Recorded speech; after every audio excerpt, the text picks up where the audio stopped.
அதை வச்சு நான் சொல்கிறது கரெக்டு தான். இது குதிரை பேரம் கிடையாது, இது கழுத பேரம். எம்ஜிஆர் ஆரம்பித்த கட்சி, அம்மா ஆரம்பித்த கட்சி. ஆனால் எடப்பாடியார் போய் திமுகவில் சேர பார்த்துக்கும்போது வருஷத்துக்கு ரொம்ப திறமையான எம்எல்ஏவாக இருந்தால் 50 கோடி 100 கோடி கூட சமாளிப்பாங்க சில மாவட்ட செயலாளர்கள். தாவேக்கா ஜெயிக்க முடியாத இடத்துல எடப்பாடிக்கு ஓட்டு போட்டு ஜெயிக்க வச்ச மக்கள் அவ்வளோ சீக்கிரம் இவர்களே ஜெயிக்க வைக்க மாட்டாங்க. மீண்டும் இந்த 15 நாளில் 25 மர்டர், 8 ரேப்பு, பெண்கள் எங்கே போகிறாங்க, யார் பின்னாடி வராங்கலாம் பார்த்துட்டு இப்போ ஃபுல் ப்ரொடெக்ஷனில் தான் இருக்குது சிங்கப்பெண் படை. அது திமுக காரன் பூரா காலையில் ஒரு 200 பேர் ஒவ்வொரு ஏரியாவுக்கு போய் வயரை தூடுறது, அப்புறம் ஃபீஸு பிடிங்கி விடுறது. மேடம் கொண்டு போகிறீங்களா, நீங்கள் வச்சுட்டு வெளியில் வண்டியில் வச்சுட்டிங்களா, என்ன சொல்லுவீங்க நீங்கள்? என்னது 5 கோடியா? அடுத்து ஓட்டு வருவான்.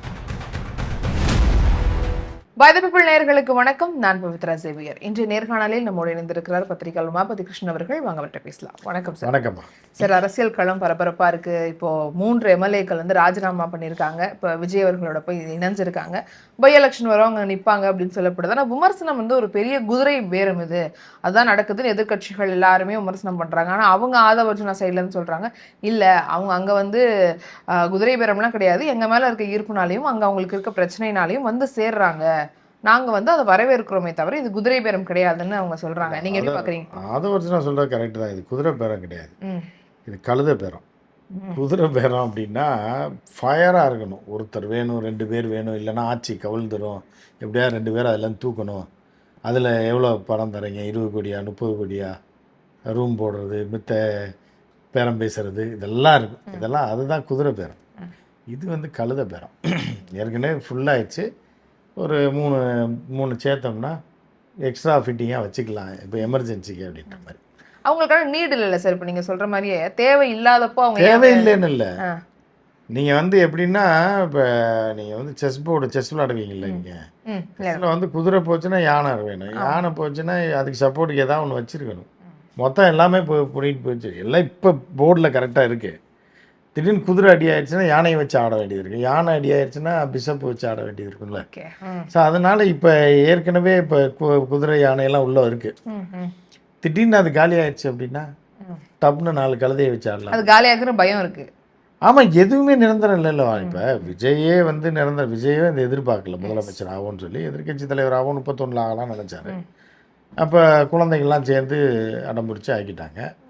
இப்போ அதுக்கு அடுத்து வேணால் அதை தள்ளி தாக்கு பிடிச்சி கொண்டு போகணும்ல. இன்னும் கொஞ்சம் 4-5 வருஷத்துக்கு வேணால் யாராவது 4 பேரை வச்சாதான் அப்படி சுற்றி ஏற்றி இவங்க இல்லைன்னா அவங்க இல்லைன்னா இவங்கன்ற மாதிரி தான் போக வேண்டியது. ஆனால் அவங்க ப்ரெஸ் மீட்டில் என்ன சொல்கிறாங்கன்னா, நாங்கள் சுயமரியாதைக்காக வெளியே வந்திருக்கோம், சுய லாபத்துக்காகனா மருந்தை குடிச்சு சாகிறது தான் சுயமரியாதைன்னு அர்த்தம். புரியுதா அவங்களுக்கு?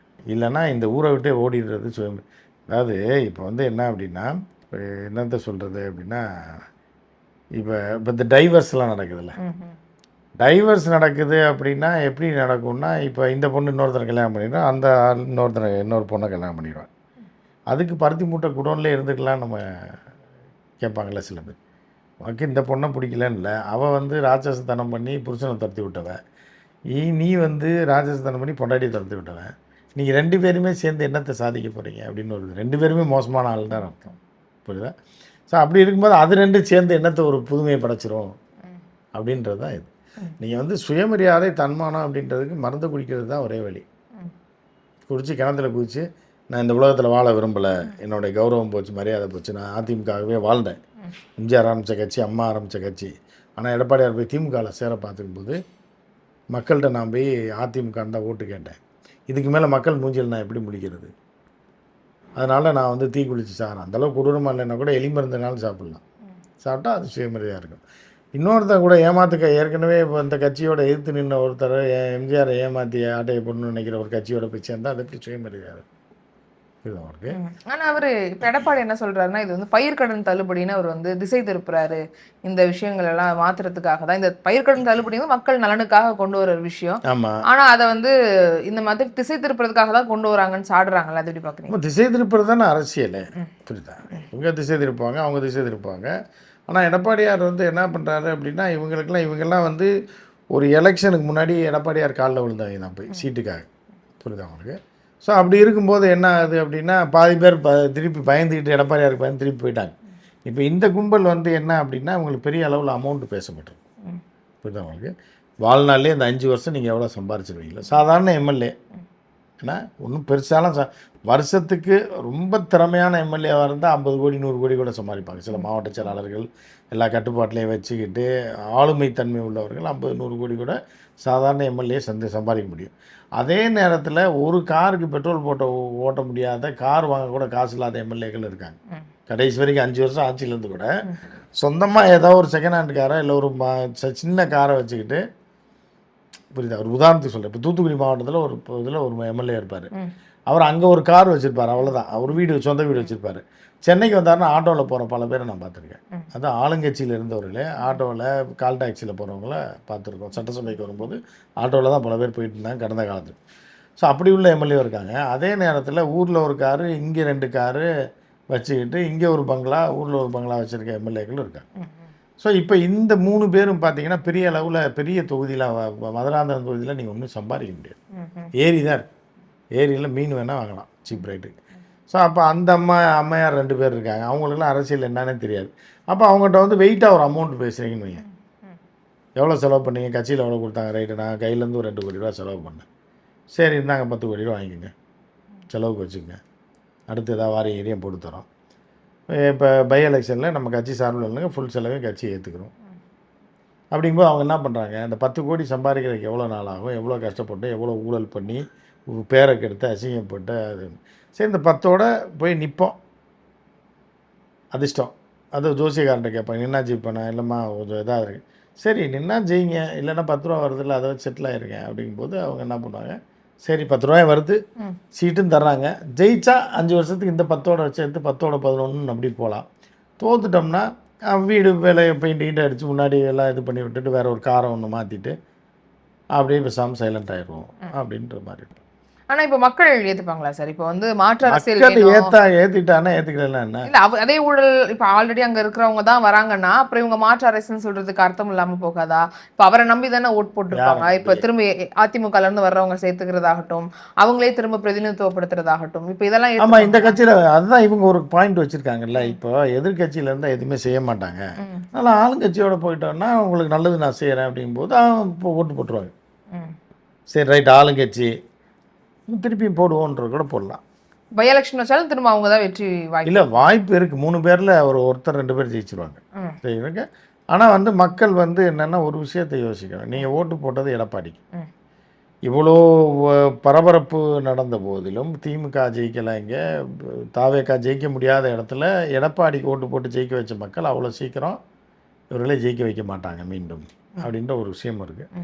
ரெண்டாவது ஓடுற குதிரை சரி இதுதான் ஜெயிச்சிருக்கு, சரி போய் தொலை அப்படின்னும் போடலாம். ஆனால் ஒருத்தர் ஜெயிக்கிறதுக்கு வாய்ப்பு இருக்குது. சட்டம் ஒழுங்கு பிரச்சனை அதிகமாக இருக்குது அப்படிங்கிறது பிரச்சனை போயிட்டே இருக்குது. இப்போ யார் வந்தாலும் அந்த பிரச்சனை இருக்கிறது தான், அதை கொஞ்சம் கொஞ்சமாக தான் நாங்கள் பண்ண முடியும், டைம் கொடுக்கணும் அப்படிங்கிறத சொல்கிறாங்களா? அதை ஏற்றுக்கிறேன். அதாவதுமா இப்போ வந்து நீங்கள் என்ன பண்ணுறீங்க, ஒரு ஸ்டேட் லெவலில் உள்ள ஒரு அத்லெட்டிக் இது ரேஸரு, உங்களுக்கு ஓடவே தெரியாது. உங்களுக்கு மீன்ஸ் உங்களை சொல்ல ஓடவே தெரியாத ஒரு ஆள் கூட்டத்தில் விட்டால் 10வது கூட வரமாட்டான். ஆனால் அவன் பொய்ய சொல்லி இவர்கிட்ட சொல்லி நான் ஓடுறேன், நான் தாங்க ஃபஸ்ட்டு வருவேன், எல்லாம் என்னங்க ஓட போகிறான் அப்படி இப்படின்னு சொல்லி வடையை சுட்டு வந்துட்டு நான் ட்ராக்கில் நின்னதுக்கப்புறம் நான் இப்போ தான் புதுசாக வந்திருக்கேன், கொஞ்சம் இருங்க ப்ராக்டிஸ் பண்ணிவிட்டு அடுத்ததுலேருந்து நான் இறங்குறேன் அப்படின்னு சொன்னால் எப்படி இருக்கும்? நீ தானே ஓடினா ஜெயிச்சிருவேன்னு சொல்லி இப்போ எல்லாத்தையும் 4 பேர் அதை கழிச்சு விட்டுட்டு உன்னைய கொண்டாந்து உள்ளே விட்டோம். நீ பார்த்தா வந்து அப்புறம் எனக்கு இன்னும் கொஞ்சம் நாள் வேணும் அப்படின்னா அதுதான் அவன் அடுத்தவன் செய்வான்ல, நீ எதுக்கு வந்து ஓடணும் அப்படின்னு கேட்பானா இல்லையா? ஸோ அந்த மாதிரி இதெல்லாம் திருட்டு வேலை. அரசியலில் வந்து ஆட்டையை போடுறதுக்கு இதெல்லாம் ஒரு வழி. ஆனால் இப்போ அவங்க டைம் கொடுக்கணும், ஏன்னா அட்மினிஸ்ட்ரேஷன் புதுசு, எல்லா எம்எல்ஏக்கள் புதுசு. உங்களை யார் வர சொன்னான்னு நான் கேட்குறேன். புதுசாக எதுக்கு வர்றீங்கன்னு கேட்குறேன். புதுசாக எதுக்கு வர்றீங்க? மக்கள் முடிவு பண்ணி அனுப்பிச்சிருக்காங்கல்ல. அது மக்கள் அப்போ மக்கள் அனுபவிக்கட்டும். மக்களுக்கு என்ன இருக்குது? அது கரண்ட் இல்லைன்னா புதுசு இன்னும் ஒரு 5 வருஷம் ஆகும்னு வெயிட் பண்ணுங்க. இப்போ சட்டம் ஒழுங்கு பிரச்சனைகள் சரி பண்ணுறதுக்கு அவ்வளோ சீக்கிரம் பண்ணிட முடியும். அதுதான் இன்னும் ஒரு 5 வருஷம் வெயிட் பண்ண சொல்லுங்கம்மா. இருக்கட்டும், நடக்கட்டும். இன்னும் என்னென்ன நடக்குமோ நடக்கட்டும். இப்போ என்ன இருக்குது, என்னெல்லாம் நடக்க போகுதுன்னு நினைக்கிறீங்க? அதான் இந்த நடந்துட்டு தானே இருக்குது. டெய்லி நடந்து 25 கொலை நடந்திருக்கு இந்த 15 நாளில்.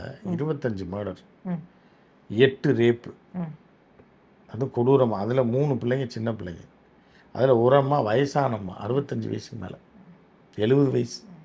இதெல்லாம் நடந்திருக்கு. இது வந்து இதுதான் அந்த புதுமையோட. இதற்கு முன்னாடி இதெல்லாம் நடக்கலையா? அதான் கேள்வி. அதுதான் இதுக்கு முன்னாடி நடந்தது. ம். அப்போ நீங்கள் எதுக்கு வந்தீங்க? ம். புரியுதா? நீங்கள் எதுக்கு வந்தீங்க? வந்தோடனே அவங்கள காரணம் சொல்றது சரியா இருக்குமா? இல்லை அதுதான்மா, உங்களை யார் வர சொன்னான்னு கேட்குறேன். நீங்கள் வந்து விவேக் காமெடி மேன். இவ்வளோ நாள் உங்களுக்கு என்ன நடந்துச்சோ அதை தான் இன்னையும் நடக்குன்னு அது நீ எதுக்குன்ற ஒரு கேள்வி வரும்ல. நீ ஆட்சி அமைக்க வேண்டிய அவசியம் இல்லையே, ஏற்கனவே இருந்தவங்களே இருந்துக்கலாம்ல. நீங்கள் என்னத்தை கிழிச்சிருவேன்னு சொல்லி எதுக்கு வந்தீங்க அப்படின்னு கேட்பாங்களா? வந்த உடனே ஒன்று ஒன்றா பண்ணுறாரு. இப்போ பயிர்க்கடன் தள்ளுபடி ஒரு வரவேற்பு வருது, விவசாயிகள் வந்து மகிழ்ச்சி அடைகிறாங்கன்றாங்க. இந்த மாதிரி ஒன்று ஒன்றா பண்ணுவார் அப்படிங்கிற ஒரு நம்பிக்கை. பண்ணுவார், வெயிட் பண்ணுங்க. அதுக்குள்ளே சிக்காமல் இருங்க அப்படின்றது தான் நம்ம பெண்களுக்கு சொல்ல வேண்டியது. அவர் திருந்தி வந்து உங்களை காப்பாற்றுறதுக்குள்ளே நீங்கள் உங்களை பாதுகாத்து இருந்துக்குங்க. சிக்கினீங்கன்னா யார் யார் மாட்டுறீங்களோ மாட்டினது. ஆலோசனை நடத்துறாரு சட்டம் ஒழுங்கு சரி பண்ணட்டும். பண்ணுறதுக்காக. அப்புறம் பண்ணாமல் இருப்பாங்களா? ஆலோசனை பண்ணி தானே எல்லாமே பண்ணுவாங்க. ஆலோசனை பண்ணி இப்போ சிங்கப்பெண் பெண்ணுன்னு எதுக்கு படம் போட்டார்? அந்த இப்போ நீங்கள் வெளியில் போய் பார்த்தாலே தெரியும், முக்கு நிற்பாங்க பெண்கள், எங்கே போகிறாங்க, யார் பின்னாடி வராங்கலாம் பார்த்துட்டு. இப்போ ஃபுல் ப்ரொடெக்ஷனில் தான் இருக்காது சிங்கப்பெண் படை. ஒருத்தரை தொட முடியாது, நீங்கள் நெருங்க முடியாது பெண்கள் பக்கத்தில். புரியுதா?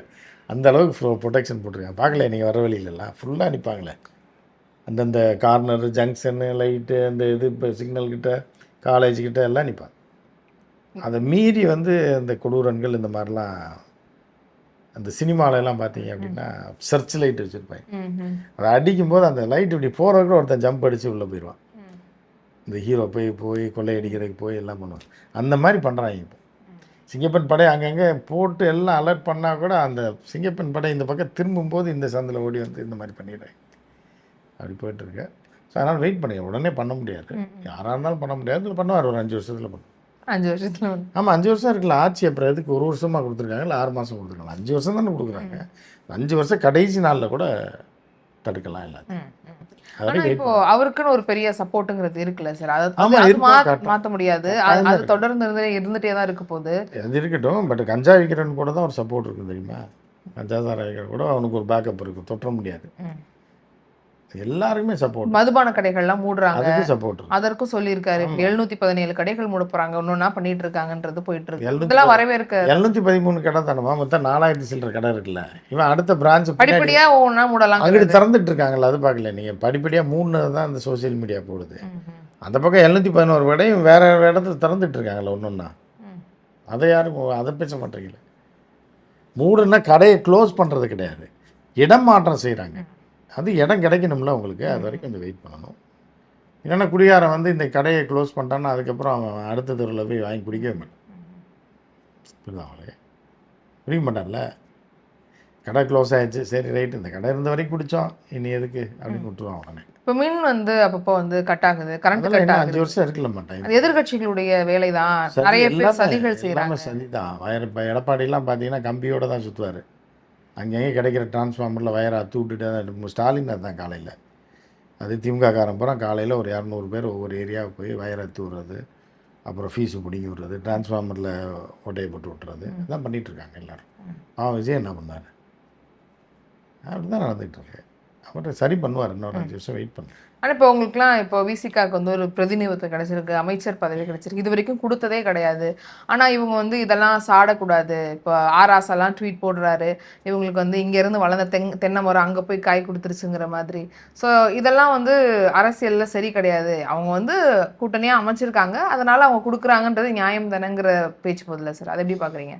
இப்போ ஒரு ஆயா உட்காந்துருக்கீங்க டி நகரில், திடீர்னு போய் ஒரு பிரியாணி கொடுக்குறாங்க. அதுக்கு இது வரைக்கும் யாருமே பிரியாணி கொடுத்ததே இல்லை, அது சாப்பிட்டதே கிடையாது. அது சாப்பிடுது, அதனால் யாருக்கு பிரயோஜனம்? ஆயாவுக்கு தான் பிரயோஜனம். அதுக்கே இவங்க கஷ்டப்படுறாங்க. இந்த ஆயாவுக்கு பிரியாணி கொடுக்குறதுனால டி நகரில் அப்படியே எல்லாமே மாறிடுமா? ஒன்றும் போதும். இந்த ஆயா சந்தோஷப்படும், சரி அவனா புண்ணியம் வந்து நமக்கு பிரியாணி போட்டு போயிருக்கான் அப்படின்னு, அவ்வளோதான். ஆனால் அதுவும் அமைச்சர் பதவியும் ஒன்றும் இல்லை சார். அமைச்சர் பதவின்னு வன்னியரசு கொடுத்துருக்குறாங்க. அவர் கையில் ஒரு பதவி இருக்குங்கும்போது அவர் அதை வச்சு அங்கே இருக்கக்கூடிய மக்களுக்கு ஏதோ ஒரு நல்லது பண்ணலாம். நிச்சயமாக செய்வார். இத்தனை நாள் அது கொடுக்கப்படல, மற்ற கட்சிகள் அவங்க வன்னியரசு கொடுக்கப்படல, இப்போ வன்னியரசு கொடுத்துருக்காங்க. அவருக்கு நல்லது தானே. இப்போ இவங்கெல்லாம் போயிடுவாங்களாங்கிறது இருக்காதுல்ல. இப்போ நீங்கள் முன்னாடி சொன்னீங்கல்ல, போகிறதுக்கான வாய்ப்பு இருக்குது. அமைச்சர் பதவி கொடுத்து அவங்களை பிரதிநிதி, அந்த முடிவு வந்து இவர் கையில் இல்லாமல் இருக்கு திரும்ப. ஆமாம், அவர் வாபஸ் வாங்கினா வன்னியரசு போய் தானே ஆகணும். அவர் வந்து ஒரு பதவி வாங்கி கொடுத்தா அவர் இருக்காரு, அதே அவரோட முடிவுல தானே இப்ப பதவியும் எடுத்திருப்பாங்க. கொடுத்துருக்காரு. அவரோட முடிவில் தான் பிரிவாங்க. வன்னியரசு முடிவில் வந்து கட்சி முடிவு எடுக்காதுல்ல. ம். அதனால் நீங்கள் அதுக்கு தான் இப்போ இந்த 3 பேர் வாங்குறாங்கல்ல கழுத பேரத்தில். ம். வாங்கி வன்னியரசு போனான்னா இன்னும் நிறைய பேர் வர போறாங்கன்ற பேச்சு போயிட்டு இருக்குல்ல சார். வர இன்னொரு 4-5 பேர் வர இதான் பேரம் தான். அமௌண்ட்டு எவ்வளோ வருதோ அது போகணும். இப்போ இது வந்து எப்படின்னா பட்ஜெட் வந்து 4.5 லட்சம் கோடி வருஷத்துக்கு. தமிழ்நாடு பட்ஜெட்டு 4.5 லட்சம் கோடி. வரவு செலவு. வரவு 4.10 இருக்கும், செலவு 4.35 இருக்கும். போன வருஷம் 4.35ன்னு நினைக்கிறேன். வரவு 4.28 ஏதோ சம்திங், 24 28. அப்போ நீங்கள் வந்து 4.5 லட்சம் கோடி செலவு பண்ணுறீங்க பல்வேறு டிபார்ட்மெண்ட். 10% வச்சா எவ்வளோ? 40,000 கோடி. 10% வச்சா 40,000 கோடி விஜய்க்கோ அஜித்துக்கோ போகாது. புரியுதா உங்களுக்கு? 40,000 கோடி வந்து லாபமாக பல்வேறு நபர்கள் அதிகார மட்டத்திலேருந்து, கார்ப்பரேஷன்லேருந்து, மேயர்லேருந்து எல்லாருக்குமே பிரித்து போகும். அது போக பெரிய பதவியில் இருக்கவங்களுக்கு அவங்களுக்கும் போகும். ஸோ அதனால தான் அவங்க வந்து என்னென்னா, இப்போ நீங்களே இப்போ இன்னொரு கம்பெனிக்கு வேலைக்கு போகிறீங்க. எவ்வளோ பெரிய கம்பெனியில் வேலை பார்த்துட்டு இருந்தீங்க, ஏமா அதை விட்டீங்க அப்படின்னு சொல்ல முடியுமா? ஏன்னா அங்கே வந்து 30,000னா இங்கே 50,000. நீங்கள் 30,000 வாங்கிட்டு இருந்ததுக்கு 10,000 ரூபாய்க்கு போவீங்களா? போக மாட்டீங்க. சார் நான் 50,000 வாங்கினப்போ 70,000க்கு போவீங்களே தவிர 20,000க்கு போவீங்களா? போக மாட்டீங்க வேலைக்கு. ஸோ அப்படி இருக்கும்போது அந்த மாதிரி தான் நிறைய பேர் வந்திருக்காங்க. இப்போ எல்லோரும் சொன்னால் அவங்க தியாகம் பண்ணி 200 கோடி விட்டு வராங்க, 300 கோடி விட்டு வராங்கன்னா அவங்க 3,000 கோடியை நோக்கி போகிறாங்க. அடுத்த மூவ் அவங்க அப்படி போகிறாங்க. புரியுதா? திடீர்னு நீங்கள் ஒரு மாருதி கார் வச்சுருக்கீங்க, அதை விற்கிறீங்க. அது வரைக்கும் தான் காட்டுறோம் படத்தில். ஐயோ ஒரு கார் வச்சு ஆல்டோ கார் வச்சு ஓட்டி இருந்தாப்புல, அதையும் கொண்டு விற்றுட்டாப்புலன்னு. அது கிடையாது. நீங்கள் பென்ஸ் வாங்க போகிறீங்கன்னு போகிறனால இதை விற்று அதை இப்போ பேசிக்காக ஒரு 2 லட்ச ரூபாயை செலவு பண்ணி கட்டி டியூ வாங்க போகிறீங்கன்னு அர்த்தமே தவிர நீங்கள் காரை விட்டு தெருவுக்கு போக போகிறீங்க திருப்பி அப்படின்னு கணக்கு கிடையாது. ஸோ அதை முதல்ல எல்லோரும் புரிஞ்சுக்கணும். 4.5 லட்சம் கோடி பிஸ்னஸில் 40,000 கோடி டர்ன் ஓவர் ஆகும். அதில் வந்து முக்கிய புள்ளிகளுக்கு 10,000 கோடி நாள் வரும். அப்படி வரும்போது சாதாரண பிச்சை காசு கழுத பேரத்தில் 4 கழுதையை கூப்பிட்டு 40 கோடி கொடுத்தீங்கன்னா ஒன்றும் பெரிய விஷயமே இல்லை. நம்ம 4,000 கோடி வரப்போகுது நமக்கு.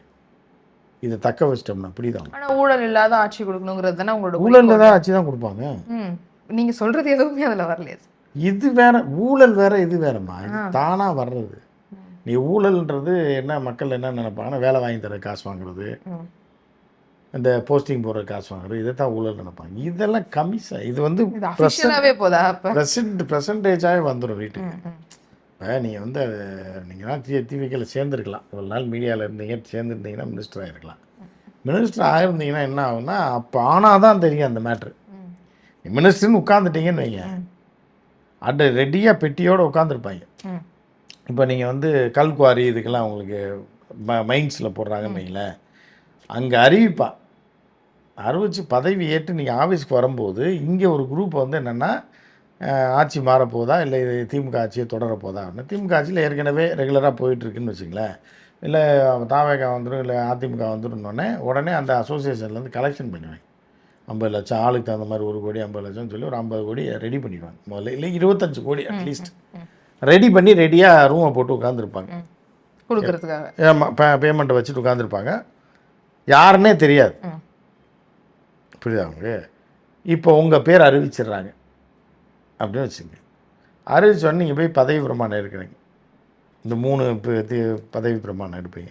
ரகசிய காப்பு பிரமாணம் எடுக்கும்போதே சரி பெட்டியை தூக்கிடுவாங்க. ரைட்டு, நேராக செக்ரட்டரியேட் போகிறோம், காரை ரெடி பண்ணி டிரைவரை கூப்பிட்டு ஏசியை போட சொல்லுன்றாங்க. இவர் முடிச்சுட்டு அங்கே வந்து கையெழுத்து போட்டு வந்தோடனே முதல் பூங்கொத்து அவங்க தான் கொடுப்பாங்க. சார் வணக்கம், நாங்கள் தான் வந்து இந்த அசோசியேஷன்லேருந்து வரோம், வாழ்த்துக்கள் சார், இங்கே வைக்கிறதா இல்லை பிஏட்டு கொடுக்குறா 25 இருக்குது சார். நீங்கள் என்ன நினைப்பீங்க? முதல் வேலைக்கும் பட்டிமன்றத்தில் 25,000 இங்கே மாற்றி பேசிகிட்டு இருந்தீங்க. மாமியாருக்கு ஒரு பக்கம் பேசியிருந்தீங்க, மருமகனுக்கா மாமியாரானா மாமியாருக்கு அப்படின்னு பேசிகிட்டு இருக்கீங்க. மாமியாருக்கு சாதகமாகவே பட்டிமன்றத்தில் நீங்கள் பேசுவீங்க. திடீர்னு ஒரு நாள் மருமகளுக்கு சாதகமாக பேசுகிற ஒரு ஆள் வரலைன்னா 25,000 எடுத்து அங்கே பேசிக்கிட்டு இருந்தீங்க. திடீர்னு உங்களுக்கு கூப்பிட்டு 25 கோடி பெட்டி வச்சான்னு என்ன பண்ணுவீங்க? இல்லை 5 கோடி வச்சான்னு 1 கோடி மேடம் கொண்டு போகிறீங்களா, நீங்கள் வச்சுட்டு வெளியில் வண்டியில் வச்சுட்டிங்களா, என்ன சொல்லுவீங்க நீங்கள்? என்னது 5 கோடியா? அடுத்து ஒருத்தர் வருவான், நாங்கள் வந்து தென் தமிழ்நாட்டுடைய குவாரி சங்கத்துலேருந்து வரோம், தூத்துக்குடியிலேருந்து வரோம் நம்ம சார். நீங்கள் என்ன பண்ணுவீங்க? வேணான்னு சொல்லுவீங்களா, வேணும்னு சொல்லுவீங்களா, இல்லை காரில் வைக்க சொல்லுவீங்களா, இல்லை இங்கே வச்சுட்டு போங்கன்னு சொல்லுவீங்களா? இப்படி வரும்போது எப்படி இருக்கும் உங்கள் மனசு? அடுத்த மாதம்தான் கச்சேரி 25,000 ரூபா வாங்கிட்டு நம்ம மாமியாளுக்கு பேசிட்டு இருக்கிறவங்களுக்கு இப்படி இன்னைக்கு அமைச்சர் பதவிங்கும் போது அமைச்சர் பதவின்னு இல்லை, அவங்க வரணும் எல்லாருமே. இப்போ இவங்கெல்லாம் வரணும் வரக்கூடாதுன்னு நம்ம சொல்ல வரல. உடனே இந்த பெட்டிகளும் வந்துருன்ற. ஓகே.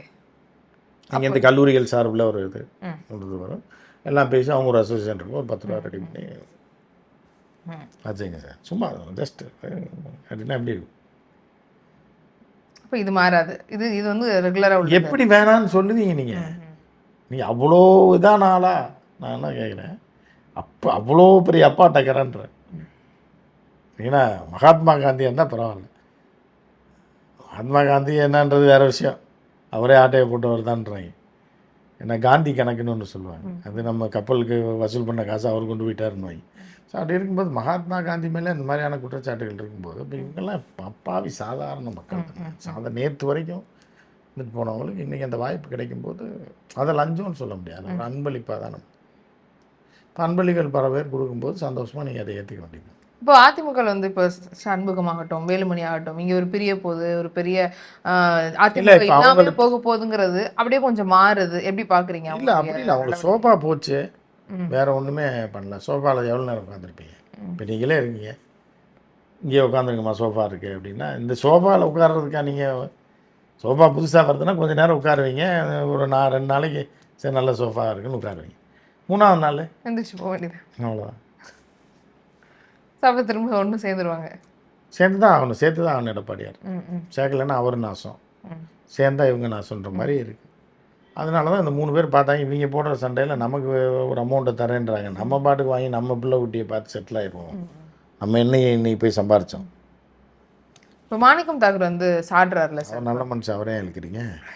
இல்லை, அவர் உதயநிதியும் எடப்பாடி 2 பேருமே கேட்டிருக்காரு, மக்கள் பிரச்சனைக்கே குரல் கொடுக்க மாட்டீங்க, இப்போ டீசல் விலை ஏறுது, சென்ட்ரல் கவர்மெண்ட் விஷயங்கள் கொண்டு வருது, இதெல்லாம் பேசாமல் வெறும் பாலிடிக்ஸ் மட்டும் பேசுகிறீங்க, இதுக்கெல்லாம் ஏன் குரல் கொடுக்க மாட்டேங்கிறீங்க, உங்களுக்கு மொத்தமாக ஒரு கால் வந்துச்சா மேலேருந்து அப்படிங்கிற மாதிரி யார் கேட்குறா? மாணிக்கம் தாக்கூர் காங்கிரஸ் யாரை கேட்குறாரு? உதயநிதியும் எடப்பாடியும் கேட்குறாரு. அவர் கேட்க தான் செய்வார். ஏன்னா அவங்க கட்சி பலமாக இருக்குல்ல. இந்தியாவில் வந்து நீங்கள் பார்த்தீங்கன்னா ராகுலோட செல்வாக்கு நாளுக்கு நாள் உயர்ந்துகிட்டே போகுது. இப்போ வந்து அடுத்த எலெக்ஷனில் 400 கிராஸ் பண்ணிடணும்னு நினைக்கிறேன் காங்கிரஸ். அப்போ அதை தலைவர்கள்லாம் பேசத்தானே செய்வாங்க. ஏன்னா அவருக்கு செல்வாக்கு உயர்ந்துகிட்டே இருக்குமா, ராகுலுக்கெல்லாம் பிச்சுக்கிட்டு இருக்கு. இந்திய மக்கள் பூரா ராகுல் பின்னாடி தான் இருக்காங்க. அதனால் அவங்க கட்சிக்காரவங்க இப்போ பதவி வேறு வந்திருக்குல்ல, அதனால் அவங்க கேட்க தான் செய்வாங்க கேள்வி. இப்போ அடுத்து அவங்க எம்பி எலெக்ஷன் ஆகட்டும் எல்லாத்துக்குமே விஜயோட சேர்ந்து தான் கண்டெஸ்ட் பண்ணுவாங்க. விஜயோட சேர்ந்து பண்ணுறாங்களோ, அஜித்தோட சேர்ந்து பண்ணுறாங்களோ, கவுண்டமணியோட சேர்ந்து பண்ணுறாங்களோ, அது வேறு விஷயம். காங்கிரஸ் இந்தியாவில் அழிஞ்சு போச்சு, அவ்வளோதான். காங்கிரஸோட கதை முடிஞ்சு போச்சு. அதாவது இப்போ என்னென்னா சாக்கடையில் இருக்க அந்த காக்ரோச்சு கூட ஓட்டு போடுவோமே தவிர உனக்கு போட மாட்டோன்னு முடிவு பண்ணிட்டாங்க மக்கள். இப்போ வந்து அடுத்த எலெக்ஷனில் வந்து பிஜேபி வெர்சஸ் காக்ரோச் பார்ட்டி அப்படின்ற மாதிரி வருது. அதுவும் இன்டர்நேஷ்னல் லெவலில் வந்து போய் விழுந்து பல்ட்டி அடிச்சிருக்காரு. அதனால் அதுவும் இருக்குமான்னு தெரில. இன்னும் பிஜேபி தான் தொடர்றதுக்கான வாய்ப்பு இருக்குது. ஓகே சார், நிறைய விஷயங்கள் பகிர்ந்துக்கிட்டீங்க. கல நிலவரங்கள் பற்றி இன்னொரு சந்திப்பில் நிறைய விஷயங்கள் இன்னும் பேசலாம். இவரோட பகிர்ந்து கொண்ட கருத்துக்களுக்காக உங்கள் நேரத்துக்காக ரொம்ப நன்றி சார். நன்றி.